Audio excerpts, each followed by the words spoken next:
हे दोस्तों, आज की वीडियो से अपन लोग जो बात करने वाले हैं वो है एनर्जी के बारे में, है ना। और इसके पीछे वीडियो में हमने पावर को कंप्लीट किया था, है ना। पावर को तो अपना पावर हो चुका है। देखो, आप में से कुछ लोगों ने मेरे को कहा कि अ, हम सिलेबस में जो है पावर नाम का टॉपिक नहीं है ना। तो मैं आपको बता दूं क्या पावर क्या होता है। Rate of change of work done, ठीक है। जो वर्क अपन ने किया है, अपन ने डेफिनेशन मैंने आपको क्या बताई थी, पावर इक्वल टू W/T, है ना। तो जो पावर होता है वो W/T होता है, यानी रेट ऑफ वर्क डन ही होता है ना। तो रेट ऑफ वर्क डन आपके सिलेबस में है, तो उन लोगों ने बस पावर शब्द यूज़ नहीं किया है, ठीक है। तो सेम चीज़ है। ऑलराइट दोस्तों, अपन चलते हैं आगे, है ना। तो इस वीडियो में अपन लोग क्या बात करने वाले हैं, एनर्जी के बारे में और फॉर्म्स ऑफ एनर्जी के बारे में, ठीक है। तो मैं आपको और एक चीज़ बता दूं क्या, कि जो नोट्स होंगे वो आपको नीचे टेलीग्राम ग्रुप पे मिल जाएंगे, और उसके डायरेक्ट लिंक मैं नीचे डिस्क्रिप्शन में डाल दूंगा, वहाँ से जाकर डाउनलोड कर सकते हो, ठीक है। आपको यहाँ क्या क्या करना है, यहाँ देखो, जो जो भी मैं बताऊँगा उसका आपको लिखना है वैसी का वैसा, ठीक है। वीडियो पॉज कर करके बीच में, ठीक है। और फिर उसके बाद टेलीग्राम ग्रुप से आप नोट्स ले लेना, उसमें जो जो भी मैं यहाँ बताऊँगा वो वहाँ में आपको मिल जाएगा, है ना। वहाँ से आपको करना क्या है, आपको एक बार टैली आउट करना है कि आपने जो जो लिखा है वो पूरा है कि नहीं है, ठीक है। और कई सारी चीज़ें मैं होमवर्क जो दूंगा वो आपको टाइम टू टाइम करना, अगर आप वो नहीं करोगे तो मैं आपको बता दूं फ़ायदा नहीं होगा, ठीक है। तो यहाँ पर भी टाइम देने का आपको कोई मतलब नहीं रहेगा, ठीक है। ऑलरेडी दोस्तों, चलते हैं आज के वीडियो में। तो यार, वो वीडियो चालू करने से पहले मैं आप लोगों को बोलता हूँ ना यार, आप लोग लाइक करना भूल जाते हो, ठीक है। तो प्लीज़ यार, वीडियो को लाइक ज़रूर कर दो, है ना। और क्योंकि हम लोग आप लोगों के लिए बहुत मेहनत कर रहे हैं, और आप चैनल पर नए हो तो प्लीज़ यार सब्सक्राइब कर दो और बेल आइकन ज़रूर दबा दो। इससे क्या होगा, मेरे जो भी अपडेट्स होंगे आपको मिल जाएंगे, है ना। इसके बाद ये चैप्टर के बाद अपन लोग फोर्स चालू करने वाले हैं। तो ऑलरेडी दोस्तों, चलते हैं आज के टॉपिक पर, ठीक है। सबसे पहले एनर्जी। अब देखो, एनर्जी क्या होता है, अपन में से ज़्यादातर लोग डेली फॉर्म में एनर्जी के बारे में बात करते हैं, है ना। क्या होता है यार, एनर्जी नहीं है आज, थक गया मैं, ठीक है। इस टाइप की बातें आप लोगों ने बहुत बार सुनी होगी, और आप लोग को कुछ कुछ सोर्स ऑफ एनर्जी भी पता होंगे, जिनमें से कॉमन क्या होते हैं, light is a form of energy अपन सुनते आ रहे हैं ना। हीट एनर्जी अपन सुनते हैं, मैकेनिकल एनर्जी अपन सुनते हैं। मैकेनिकल एनर्जी क्या होती है, जो भी अपन काम कर रहे हैं, है ना, जो रोटर होता है, मोटर होता है, ठीक है, ये सारी चीज़ें मैकेनिकल में आ जाती है। इस तरीके से एनर्जी होती है। फ्रिक्शन एनर्जी अपन ने सुना है, फ्रिक्शन एनर्जी क्या है, हीट एनर्जी, हीट में कन्वर्ट होती है। इस टाइप से अपन ने देखा हुआ है। तो वहाँ पर अपन एनर्जी को अलग तरीके से यूज़ करते हैं, है ना। अब अपन आते हैं टॉपिक पर। देखो, सबसे पहले मैं आप लोगों को एक कॉमन सा क्वेश्चन पूछने वाला हूँ, ठीक है। Where do we get energy from, अपन को एनर्जी कहाँ से मिलती है, ठीक है। देखो, मैं पूरा ना इसको लिख कर नहीं बताने वाला हूँ, पूरा नहीं लिख कर बताऊँ, क्यों, क्योंकि यार ये आप लोगों को आपकी बुक में मिल जाएगा, और ये आपके एग्ज़ाम्स में भी आ सकता है, ठीक है। तो इसको मैं पूरा नहीं बताने वाला हूँ। ऑलराइट दोस्तों, तो अब मैंने जो सवाल पूछा था कि where do we get energy from, आप में से कई लोग कहेंगे खाने से, फूड, बहुत सही, और अलग अलग और सोर्सेज ऑफ एनर्जी होते हैं ना। तो मैं आपको बता दूं, जो ज़्यादातर सोर्स ऑफ एनर्जी होते हैं वो सन पर डिपेंड करते हैं। सन पर डिपेंड करते हैं ज़्यादातर डायरेक्टली, और उससे भी ज़्यादातर इनडायरेक्टली, है ना। तो यानी कि कुछ डायरेक्टली और ज़्यादातर इनडायरेक्टली सन पर ही डिपेंड करते हैं। कैसे, देखो, कोई भी एक सोर्स ऑफ एनर्जी बताओ। लाइट एनर्जी, ठीक है। अपन को जो सनलाइट मिलती है वो सन पर डिपेंड करती है, ठीक है। पर जो बल्ब बल्ब से जो लाइट मिलता है ना, बल्ब या ट्यूबलाइट से जो एनर्जी मिलती है, लाइट एनर्जी मिलती है, वो सन पर डिपेंड नहीं करती है, ठीक है। वो किस पर डिपेंड करती है, इलेक्ट्रिकल एनर्जी पे, बिल्कुल सही। इलेक्ट्रिकल एनर्जी किस पर डिपेंड करती है, मैकेनिकल एनर्जी पे। आपने देखा होगा मैकेनिकल एनर्जी, जनरेटर जो होता है उसमें क्या होता है, mechanical energy gets converted into electrical energy, ठीक है। तो वहाँ पर मैकेनिकल एनर्जी पे डिपेंड की इलेक्ट्रिकल एनर्जी, ठीक है। मैकेनिकल एनर्जी किस पे डिपेंड करती है, मैकेनिकल एनर्जी यहाँ पर अगर जनरेटर ले रहे हो तो किस पे डिपेंड करती है, फ्यूल पे। ऑल राइट, फ्यूल किस पर गया, फ्यूल, यानी कि मैं आपको बता दूँ, कोल हो गया अपना, पेट्रोल हो गया, ये सब, ठीक है। अब फ्यूल किस पे डिपेंड करता है, फ्यूल डिपेंड करता है, फ्यूल किससे बनता है, जो कोल अपना जो होता है, जो भी एनिमल्स होते हैं बहुत सालों पहले जो दबे हुए हैं ज़मीन के नीचे, उनसा उनको कन्वर्ट हो जाते हैं वो फ्यूल में, है ना।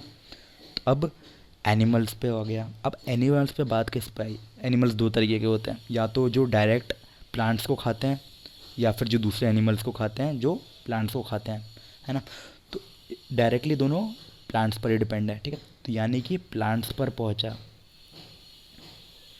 प्लांट्स कहाँ से एनर्जी लेते हैं? सन से, ठीक है। तो यहाँ पर एनर्जी आ गई, सन पर डिपेंड हो गए फिर से। इस तरीके से आप देखते जाओ तो ज़्यादातर एनर्जी जो है इनडायरेक्टली अगर आप चेन बनाते जाओगे ना तो ज़्यादातर सन पर डिपेंड करते हैं। क्यों? क्योंकि sun is the nearest source of energy towards earth, ठीक है। अब ये मैंने अपन ने बात कर ली, ठीक है। अपन को और कहाँ कहाँ से एनर्जी मिलती है जो सन पर डिपेंड नहीं करती है, ठीक है। सबसे पहले आपको एक होमवर्क दे रहा हूँ, क्या कि आपको पूरी लिस्ट आपको बनानी है और नीचे कमेंट में करना है, ठीक है। अब देखो और कौन से सोर्स ऑफ एनर्जी हैं जो सन पर डिपेंड नहीं करते हैं। बहुत सारे हैं। और देखो, न्यूक्लियर एनर्जी सन पर डिपेंड नहीं करता। टाइड्स एनर्जी सन पर डिपेंड नहीं करता। टाइड्स मतलब पता होगा, पता होगा, पता होगा, नहीं बता रहा, ठीक है। विंड एनर्जी पता होगा यार, विंड मिल जो होता है, ठीक है, सन पर डिपेंड नहीं करता वो भी। तो इस तरीके से बहुत सारे सोर्स ऑफ एनर्जी होते हैं, ठीक है। ऑल राइट, अब मैं आपको इन सब का जो भी मैंने आपको बताया इनके शॉर्ट में पॉइंट्स दे रहा हूँ। इन सबको आपको कंबाइन करना है और अपने नोट्स में खुद से लिखना है। वो मैं लिख कर नहीं बताऊँगा, वो आपको मेरे नोट्स में भी नहीं मिलेगा, आपको खुद से करना है। ऑल राइट दोस्तों, यहाँ देखो, where do we get energy from. सबसे पहला, most of the energy source are driven from sun, ठीक है। कैसे होता है ये मैंने आपको समझाया। Sun is the biggest natural source of energy to us, ठीक है। We also get energy from nuclei of atom, interior of the earth and tides. देखो न्यूक्लियाई एनर्जी ना थोड़ी सी अलग होती है, जिसमें कुछ अगर अपन बात करें तो एटॉमिक एनर्जी भी आती है जो अपन बात नहीं करने वाले हैं। कन्वर्जन कैसे होता है वो भी बात नहीं करेंगे। अर्थ से जो एनर्जी मिलती है कौन सी होती है? जो हॉट वाटर रिसोर्सेस अपन ने देखा होगा, वो अर्थ के अंदर से निकलता है, गर्म पानी, है ना। अर्थ के अंदर होता है लावा, वहाँ से वो गर्म होता है और वहाँ से वो बाहर निकलता है। इस तरीके से वो गर्म होता है। उसकी आपको इतना लिखने की ज़रूरत नहीं है एग्ज़ाम में जो मेन पॉइंट्स मैंने आपको बताए इनको आपको अच्छे से लिखना है। और आप चाहो तो आपके नोट्स में लिखो, ये चीज़ें ज़रूर लिखो। और आप चाहो तो नीचे कमेंट में भी लिख सकते हो, आपकी मर्ज़ी है, बट नहीं लिखना अपने नोट्स में ज़रूर लिखा है। नोट्स ना पूरे बना कर रखो, बाकायदा बना कर रखो, कि यहाँ पर पूरी क्लास चल रही है अपनी, ठीक है। अब आगे अपन चलते हैं। देखो अभी यहाँ पर आप लोगों के लिए कुछ होमवर्क है जो आपको नीचे कमेंट में करना है, ठीक है। देखो सबसे पहला क्या है, सबसे पहला आपको all the source of energy जो जो भी आपको मिल रहे हैं सबको लिस्ट करना है, सबको लिस्ट करना है, ठीक है। ऐसे ऐसे ऐसे ऐसे करके पूरा लिस्ट करके एक एक करके सबको लिखो, ठीक है। अगला ये निकालो कि वो सब किस पर डिपेंड हो रहे हैं, ठीक है। जिस पर भी वो डिपेंड हो रहे हैं आपको वो लिंक निकालो, एक एक करके लिंक निकालो, ठीक है। उसके बाद अगला क्या करना है, अपार्ट फ्रॉम मेंशन्ड जो जो भी मैंने बताया उनके अलावा आपको वो निकालने हैं जो सन से डिपेंड नहीं है, जो सन पर डिपेंड नहीं है, आपको वो निकालने हैं, ठीक है। तो आपको ये वाला काम ज़रूर करना है और नीचे कमेंट में इस तीनों को करना है। मैं आपको बता दूँ है ना, जो जो भी इंटरेक्ट करता है वो गारंटी दे सकता हूँ कि वो अच्छे नंबर ला सकता है, ठीक है, ला सकता है। देखो 80% काम मेरा है, किसका? 80% काम, 80 है ये, 80% काम मेरा है आपको बताने का, ठीक है। बाकी का काम है आपका खुद का, 20% है आपके एफर्ट्स, ठीक है। तो वो आपको करने पड़ेंगे, ठीक है ना। यहाँ से मैंने आपको ये सब बता दिया एंड अब ओपन चलते हैं आगे, है ना। ये होमवर्क आपको ज़रूर से करना है और उससे क्या होगा ना कि आपको ना इंस्पिरेशन मिल जाएगा, आपको एग्ज़ाम में कैसे लिखना है वो सब चीज़ें मिल जाएंगे। तो आपको ये होमवर्क ज़रूर करना है, ठीक है। उस एग्ज़ाम के लिए आपके पॉइंट्स जो होंगे वो तैयार हो जाएंगे और वहाँ से आपको फ़ायदा होगा। देखो यहाँ पर अपन लोग कुछ डेली लाइफ के एग्जांपल्स की बात करने वाले हैं, ठीक है। डेली लाइफ में आप लोग एनर्जी के बहुत सारे एग्जांपल्स देखते हो, ठीक है। कैसे काम करते हैं वो, अब वो भी अपन अभी बात करेंगे, पर यहाँ पर ये देखो कि यार एग्जांपल्स क्या क्या है। देखो आप लोगों ने क्या किया, एक पत्थर लिया, ठीक है, और क्रिकेट खेल रहे हो आप, मान लो, चलो एक बॉल है, ठीक है, ये एक बॉल है, ठीक है, एंड ये बॉल आपने 6 मारा, ये है बिग बंदा जिसने मारा 6, ठीक है, आपने मारा 6 और ये बॉल गई सीधा पड़ोस वाले शर्मा जी के कांच पर लगी। अब क्या होगा? कांच फूट जाएगा। बहुत सही, फूट गया, ठीक है। अगला एग्जाम्पल लो, क्या कि आपने इस बार बॉल ली और मारी सीधा विकेट पे, ठीक है, ऐसे होता है ना विकेट, ठीक है, तो विकेट पर पड़ी आपकी बॉल और विकेट क्या हुआ? निकल गया, गिर गया, है ना।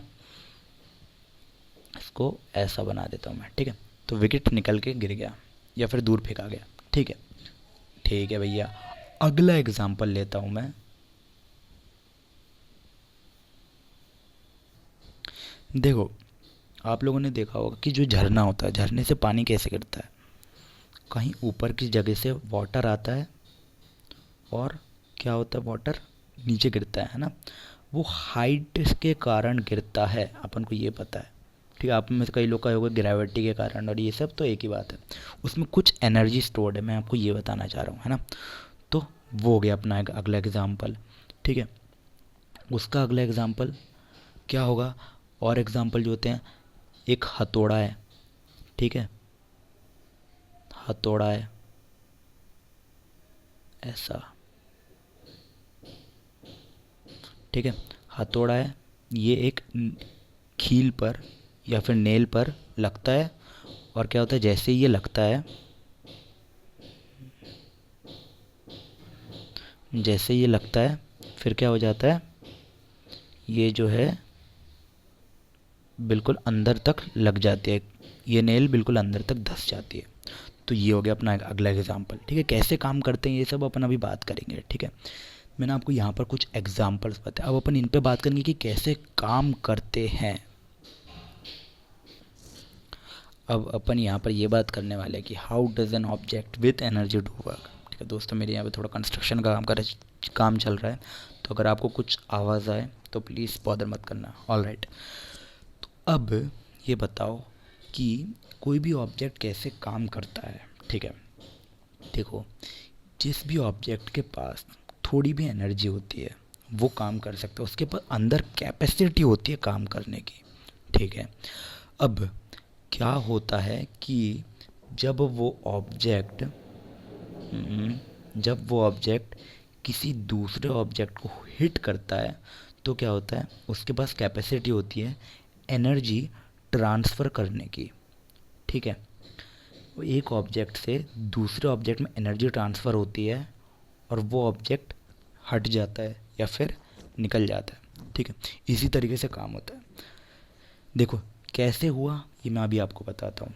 अपन ने पहले एग्जांपल में क्या लिया था? अपन ने पहले एग्जांपल में लिया था बॉल गई थी और कांच पर हिट हुआ था और कांच जो है उसमें क्रैक आ गया था, है ना।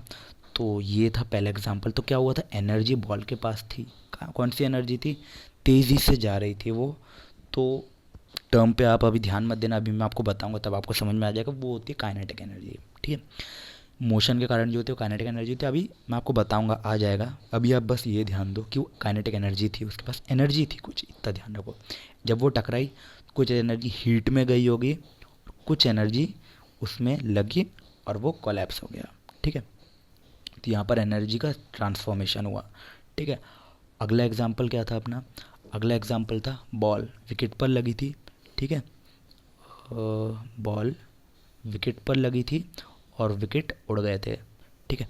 तो यहाँ पर भी एनर्जी क्या हुई? एनर्जी बॉल के पास थी, काइनेटिक एनर्जी थी जो कि, पर यहाँ पर अपन मानते कुछ एनर्जी थी। अगले लेक्चर में अपन देखेंगे काइनेटिक एनर्जी क्या होती है। एनर्जी जो विकेट पर लगी और विकेट तक एनर्जी जो ट्रांसफ़र हुई, ठीक है, उसको एनर्जी मिली और वो एनर्जी पे उसने काम किया। तो ये हो गया अपना अगला एग्जाम्पल। और क्या मैंने आपको एग्जाम्पल दिया था? नेल का, ठीक है। हैमर जब नेल पर लगेगा तो क्या होगा? रिवर वाला भी दिया था, तो यहाँ पर अभी पहले अपन नेल वाला ले लेते हैं। तो हैमर जब नेल पर लगेगा तो क्या होगा?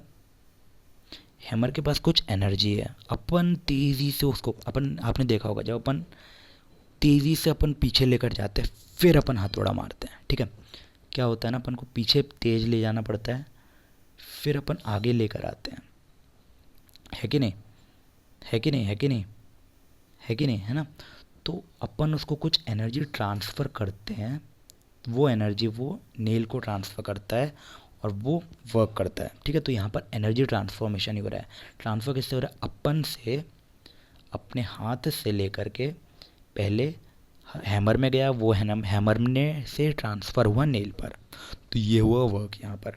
ठीक है, और बाकी मैंने आपको रिवर वाला एग्जांपल दिया, तो वो आप खुद करोगे, ये आपका होमवर्क है। ठीक है, कमेंट करना नहीं करना not important for this part, but you have to do it and write it down in your notes.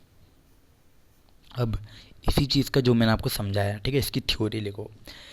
देखो, an object that possess energy, पहले सुनो, an object that possess energy can exert a force, ठीक है, exert a force on another object। ठीक है, when this happens the energy is transferred from former to later from मतलब पहले वाले से दूसरे वाले ऑब्जेक्ट में ट्रांसफ़र होती है। ठीक है, the second object may move as it receives the energy and therefore do some work, thus the first object has the capacity to do work। This implies any object that possesses energy can do work। ठीक है, सबसे पहले अब आप इसको लिख लो video pause करके, and फिर मैं आपको समझाता हूँ। ठीक है, होपफुली आप लोगों ने लिख लिया होगा। देखो, मैंने आपको समझाया क्या कि कोई भी ऑब्जेक्ट है दूसरे पे टकरा रहा है तो वो एनर्जी कम कर सकता है। अच्छा, कैन डू एनर्जी क्यों लिखा मैंने, has the capacity to do work,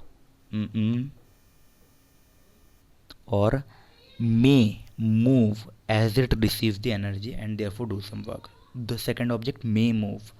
अच्छा, ये बताओ, आपके पास कुछ एनर्जी है, आपने एक पत्थर लिया और इस बार दीवार पर मारा, दीवार पे, ठीक है, क्या हुआ, कुछ भी नहीं हुआ दीवार को, तो दीवार को कुछ भी नहीं हुआ। हो सकता है उसमें एटॉमिक देखने पर माइक्रोस्कोपिक से कुछ मूव हुआ हो, पर अपन को मतलब नहीं है उससे, दीवार मूव नहीं हुई। ठीक है, कुछ भी मूव नहीं हुआ, तो यहाँ पर एनर्जी ट्रांसफ़र नहीं हुआ, नहीं, एनर्जी ट्रांसफ़र हुआ। एनर्जी ट्रांसफ़र यहाँ भी हुआ है, क्यों, क्योंकि बॉल के पास एनर्जी थी, बॉल या स्टोन के पास एनर्जी थी, पर दीवार से टकराने के बाद वो रुक गई। ठीक है, उसने अपनी एनर्जी ट्रांसफ़र कर दी, कुछ हीट में गई होगी, कुछ साउंड में आपको टकराने की आवाज़ आई होगी, वहाँ पर गई होगी, तो अलग अलग एनर्जी में ट्रांसफ़र हो गई, वो डेविएट हो गई। बट क्या हुआ, बॉल मूव नहीं हुई, उसने वर्क नहीं किया, देखा जाए तो बॉल ने वर्क नहीं किया। ठीक है, बट एनर्जी तो ट्रांसफ़र हुई है। ठीक है, सेम थिंग इज़, अगर आपको ये पॉइंट समझ में नहीं आया तो नीचे कमेंट करना। अपन लोग स्पेशल Q&A सेशन रखेंगे, है ना, तो मैं उसमें आपके सारे डाउट्स क्लियर कर दूँगा। आप जब भी ये वीडियो देख रहे हो आप कमेंट कर सकते हो, मैं उस पर स्पेशल वीडियो बना दूँगा आपके एक डाउट पे, पर आपको कमेंट करना होगा। ठीक है, अगर आप कमेंट नहीं करोगे तो मैं नहीं कर पाऊँगा, सॉरी, बट आपको पार्टिसिपेट करना होगा। ठीक है, ऑल राइट, तो मैंने आपको यहाँ पर अपन ने देखा कि वर्क कैसे किया जाता है। अब देखो, सेम चीज़ अपन छोटा सा एक टॉपिक है यूनिट्स ऑफ वर्क, मैं आपको यहाँ पे निपटा दे रहा हूँ। ठीक है, ख़त्म हो जाएगा, उसके बाद अपन आगे चलेंगे, एंड इसमें काफ़ी सारे और चीज़ें भी हैं, बट वो अपन अभी नहीं देखने वाले हैं। तो देखो, आज अपन एक और चीज़ करने वाले, यूनिट्स ऑफ एनर्जी। एंड क्या होता है, देखो, energy possessed by an object is measured in terms of capacity of doing work. ठीक है, एनर्जी जो होती है उसके कैपेसिटी ऑफ डूइंग वर्क पर डिपेंड करती है। ठीक है, मैंने आपको यहाँ पर ये अपन ने डेफिनेशन लिखी है एनर्जी की, आपको ध्यान होगा, है ना, व्हाट इज़ एनर्जी, ये क्वेश्चन एग्जाम में आ सकता है, तो आप क्या लिखोगे वहाँ पर ये मैं आपको बाद में बताऊँगा। ठीक है, बट यहाँ पर आपको इतना पता होना चाहिए क्या, कि energy possessed by an object is measured in terms of capacity of doing work. ठीक है, या फिर आप इसके डेफिनेशन में क्या लिख सकते हो, energy is the measure of capacity of doing work. Energy is major of capacity of doing work. देखो, अपन ने वही डेफिनेशन को चेंज करके लिख दिया, तो अब ये इसकी डेफिनेशन हो जाएगी। ठीक है, आपको क्या करना है, अभी नोट्स में लिखना है क्या, कि energy is the measure of capacity of an object to do a work. ठीक है, सिर्फ इतना लिख के लेकिन छोड़ मत देना, यूनिट्स हर डेफिनेशन में लिखना बहुत ज़रूरी होता है। ठीक है, नहीं तो नंबर नहीं देते, स्कूल वाले ऐसे ही हैं भैया, अपन क्या करें। देखो, तो ये आपको लिखना है, the unit of energy is therefore same as that of work, that is joule. देखो वर्क जो है measure of doing, energy is the measure of doing work, ठीक है। तो अपन को यहाँ पर उसके बाद देखना है, ठीक है। एनर्जी की यूनिट भी क्या हो गई, जूल। यहाँ पर सॉरी मैंने वर्क लिख दिया है, यहाँ पर एनर्जी आना चाहिए, यहाँ पर एनर्जी आना चाहिए एंड ठीक है। तो अब एनर्जी की भी यूनिट सेम हो जाएगी, जूल्स, ठीक है। तो दोनों की यूनिट सेम है, जूल, है ना। एंड इसको आप मैं थोड़ा सा चेंज कर दे रहा हूँ, इसको एनर्जी लिखना, अपने नोट्स में आप लोग एनर्जी लिखना, ठीक है। नहीं तो वहाँ भी आप जूल वो वर्क लिख के बैठ जाओ और गलत कर दोगे एग्ज़ाम में, ठीक है। तो भैया अपन ने वर्क वाले पार्ट में देखा था कि 1 जूल को कैसे डिफाइन करते हैं, ठीक है। मैंने आपको 1 जूल को कैसे, कोई भी यूनिट है उसको डिफाइन करने का एक तरीका बताया था, ठीक है। इसलिए मैं कहता हूँ कि पूरा सीरीज से देखना चाहिए। अगर आपने नहीं देखा तो पहले वीडियो को देख लेना, ठीक है। पूरे वीडियो अगर लाइन से देखोगे आपको डबल 10 गुना ज़्यादा फ़ायदा होगा, एक वीडियो में ज़्यादा नहीं होगा, ठीक है। देखो मैंने आपको ये तरीका बताया, सबसे पहले आपको डेफिनेशन लिखनी है उसकी, ठीक है। डेफिनेशन के बाद आपको 1 यूनिट डिफाइन करनी है, तो आपको उसका फार्मूला लिखना है, कोई सा भी फार्मूला, ठीक है। वहाँ पर अपन ने वर्क का दूसरा वाला फार्मूला लिया था, ठीक है। यहाँ पर अपन दूसरा वाला फार्मूला लेंगे। वहाँ पर अपन ने कौन सा वाला फार्मूला लिया था, W equal to F S. तो यहाँ पर अपन ने 1 जूल को करके न्यूटन इंटू 1 मीटर अपन ने ये बना दिया था, ठीक है। वहाँ पर ये अपन ने किया था, यहाँ पर ये नहीं है। यहाँ पर 1 जूल को कैसे डिफाइन करेंगे, यहाँ पर इन टर्म्स ऑफ एनर्जी है, ठीक है। ये आपको ध्यान रखना है क्या, कि इन टर्म्स ऑफ एनर्जी है, ठीक है। इन टर्म्स ऑफ एनर्जी 1 जूल को कैसे डिफाइन करोगे, अपन ने यहाँ पर ये बोला कि जो एनर्जी है, ठीक है, is the measure of capacity of doing work. यानी कि यहाँ पर अपन डेफिनेशन लेंगे 1 जूल की, 1 joule of is the energy required to do 1 joule of work, ठीक है। ये हो गई इसकी डेफिनेशन, ठीक है। ये मैं अभी आपको लिख के दे रहा हूँ, ये तो अभी मैंने आपको बताया ही है। एंड ये हो गई, ठीक है। 1 joule is the energy required to do 1 joule of work, ठीक है। और इसकी बिगर यूनिट्स की बात करें तो किलो जूल आता है and kilo joule is thousands of joule. तो यहाँ पर यार ये चीज़ मैंने आपको जो बिगर यूनिट्स ना वर्क में बताई थी, सेम बिगर यूनिट्स यहाँ भी आएंगी। क्यों, कि भैया किलो जूल, मेगा जूल सब चीज़ें सेम ही होनी है, ठीक है। कन्वर्जन भी सेम ही होना है, तो आप वो वाला लिख सकते हो। वहाँ पर मैंने आपको ज़्यादा बताए थे, यहाँ पर मैं आपको कम क्यों बता रहा हूँ, क्योंकि मैं आपको ऑलरेडी बता चुका हूँ, इसलिए चीज़ें यार एक दूसरे से लिंक होती हैं। इसलिए मैं बोलता हूँ कि पूरे लाइन से देखा करो। मैं लेक्चर करके इसलिए बना रहा हूँ, नहीं तो लोग ना इंडिविजुअल बनाते हैं, उसमें व्यूज़ भी ज़्यादा आते हैं, पर मैं अपना फ़ायदा नहीं देख रहा हूँ, आप लोग का देख रहा हूँ, इसीलिए, ठीक है। तो आपको क्या करना है भैया, देखना पड़ेगा, ठीक है। एंड अपन चलते हैं आगे, ठीक है। देखो एनर्जी का इतना ही था, ठीक है। मैं आपको अब बताऊंगा फॉर्म्स ऑफ एनर्जी क्या होती है, अलग अलग तरीके की एनर्जी क्या होती है, ठीक है। अच्छा आप बताओ पहले मेरे को, कितने तरीके की एनर्जी होती होंगी। अपन ने लिखी थी, मैंने आपको शुरुआत में बताया क्या, मैकेनिकल एनर्जी। मैकेनिकल एनर्जी में अच्छा क्या क्या आ जाता है, देखो कोई भी मैकेनिकल एनर्जी होती है, कोई भी ऑब्जेक्ट में 2 तरीके की एनर्जी हो सकती है, potential energy plus kinetic energy, ठीक है। Potential energy plus kinetic energy, 2 तरीके की एनर्जी हो सकती है, ठीक है। तो ये एक मैकेनिकल एनर्जी में। और क्या होती है, हीट एनर्जी, जो कि आप फायर जलाते हो तो उससे मिलती है, ठीक है। हीट फायर में और क्या क्या एनर्जी मिलती है, लाइट एनर्जी, जो आपको लाइट से मिलती है, केमिकल एनर्जी, केमिकल रिएक्शन से मिलती है, उसके बाद इलेक्ट्रिकल एनर्जी,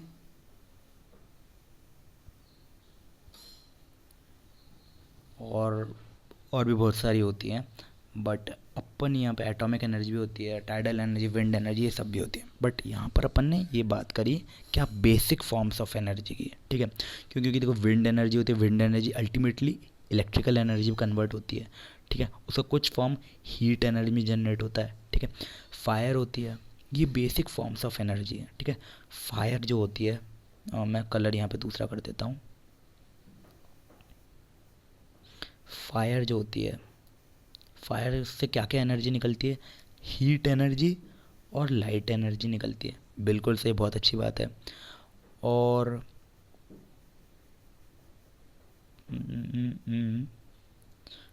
और कौन सी एनर्जी होती है, और आप अपनी तरफ से कोई सी एनर्जी बोलो, मैं अपनी तरफ से कोई भी एनर्जी ले लूँ तो आपकी जो कार होती है, कार में क्या होता है, मैकेनिकल एनर्जी होती है, और क्या होता है, साउंड एनर्जी होती है। या आपने साउंड एनर्जी नहीं लिखा, सो साउंड एनर्जी, ठीक है। तो वहाँ पर साउंड एनर्जी भी होती है। तो कुछ जो कार आपने देखी हुई स्टार्ट होती है तो मैकेनिकल एनर्जी होती है, कार हीट होती है तो हीट एनर्जी होती है, और कार से साउंड एनर्जी भी होती है। तो ये मैंने कुछ एग्जांपल्स लिए हैं, ठीक है। एंड ये सब ना इम्पॉर्टेंट है आप लोगों के लिए। तो मैं एक्चुअली ना साउंड लिख के भी आप लोगों के नोट्स में डाल देता हूँ।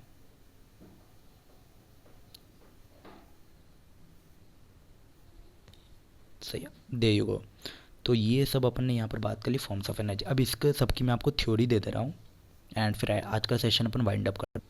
या there you go, forms of energy है ना, different forms of energy, there are various forms of energy including mechanical energy, potential energy plus kinetic energy, जिसमें मैंने आपको लिख दिया है ना, बता दिया, heat energy, chemical energy, electrical energy and light energy, ठीक है। तो ये सब होती है फॉर्म्स ऑफ एनर्जी, आप थ्योरी में लिख सकते हो, ठीक है। आज का वीडियो जो था थ्योरेटिकल था, इसमें समझाने का ज़्यादा कुछ नहीं था, आप लोग ऑलरेडी बहुत सारी चीज़ें जानते थे। कल अपन जो बात करने वाले हैं, अपन बात करेंगे काइनेटिक एनर्जी के बारे में और उसके एग्जाम्पल्स देखेंगे, ठीक है। मैं चाह रहा हूँ ना आप लोगों का आज का ये वाला चैप्टर है जल्दी से जल्दी अभी संडे तक ख़त्म हो जाएगा, और उसके अपन एग्जांपल्स भी ले लेंगे अच्छे से, तो फिर वाइंड अप हो जाएगा। और कुछ भी जो भी डाउट्स हो आप कभी भी ये वीडियो देख रहे हो आप लोग डाल सकते हो, ठीक है। नीचे कमेंट में आपको करना होगा वही पर्टिकुलर वीडियो के नीचे, ठीक है। मैं क्या करूँगा, वो डाउट पे सेपरेट वीडियो बनाऊँ अगर आपका डाउट जेन्युइन होगा तो, ठीक है। ये मत बोलना कि भाई भारत देश कब आज़ाद हुआ, उस पर वीडियो नहीं बनाने वाला हूँ मैं, ठीक है। तो आपका डाउट जेन्युइन होगा तो क्या होगा, मैं उस पर वीडियो बनाऊँगा, ठीक है, एंड इसी प्लेलिस्ट में डाल दूँगा, तो Q&A सेशन आपको वहीं मिल जाएगा, ठीक है। ऑलरेडी दोस्तों आज के वीडियो में इतना ही, एंड अगर आपको कोई भी डाउट हो नीचे बता देना, एंड अपने एक या दो दोस्तों के साथ यार वीडियो को ज़रूर शेयर करें, ठीक है। आपने अभी तक लाइक नहीं किया तो प्लीज़ यार लाइक ज़रूर कर देना, ठीक है। क्या होगा, मेरे को थोड़ा मोटिवेशन मिलेगा, नहीं तो फिर यार मैं आपके लिए और चैप्टर्स कैसे बनाऊँगा, नहीं बनाऊँगा भाई, मेरा मन ही नहीं करेगा बनाने का, है ना। तो आपको क्या करना है, एक या दो दोस्तों के साथ शेयर करना है, अपने व्हाट्सएप के ग्रुप पर डाल दो, क्लास का ग्रुप होगा ना वहीं डाल दो, ठीक है। जिसको भी वर्क पावर एनर्जी लेना हो यहाँ से आके ले लो, ठीक है। फ्री है, यूट्यूब पे सब चीज़ें आप लोगों के लिए फ्री है हमेशा।